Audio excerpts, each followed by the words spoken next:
But for some reason ఉండాల్సి వచ్చింది. మీకు ఏదో పర్సనల్ హెల్త్ ప్రాబ్లం ఉంది, ఆపరేషన్ చేయించుకోవడానికి వెళ్తున్నారు, లేకపోతే ఫ్యామిలీకి బాగాలేదు, మదర్ ఫాదర్కి బాగాలేదు, చూడటానికో లేకపోతే వాళ్ళతో టైం స్పెండ్ చేయడానికి వెళ్తున్నారు.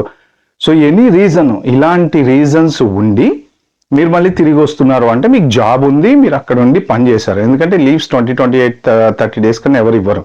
సో ఒక 10 days 15 days మనం లీవ్ అని చూపించినా మిగిలిన పీరియడ్ అంతా మనం వర్కింగ్ అనే చూపించాల్సి వస్తుంది.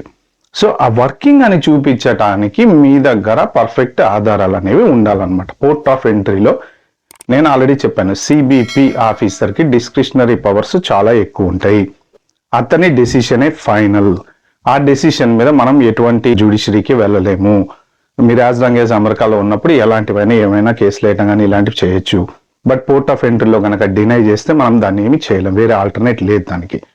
సో ఒకవేళ ఎవరైనా ఇండియా వెళ్తున్నారు, మీ కంపెనీ అగ్రీ అయింది, నేను ఒక 2 నెలలు ఇండియాలో ఉండి వస్తానండి, వర్క్ ఫ్రమ్ హోమ్ చేస్తాను కంపెనీకి, నాకు ఇట్లా పేరెంట్స్ని చూసుకోవాలి, ఇలాంటి సిచ్యువేషన్లో ఉండి మీరు కనుక వెళ్తే ప్రాపర్ ఆథరైజేషన్ లెటర్స్ కానీ మీ కంపెనీకి సంబంధించినటువంటి మీ మేనేజరో ప్రాజెక్ట్ మేనేజరో వీళ్ళందరూ ఓకే యాక్సెప్ట్ చేసి పర్లేదు మేము అతన్ని ఎలో చేస్తున్నాము ఇండియా వెళ్ళటానికి, the day one when you go to India, మీరు ఇండియా వెళ్ళే కన్నా ముందే ఇదంతా ప్రాసెస్ చేసుకోవాలి. ఎందుకు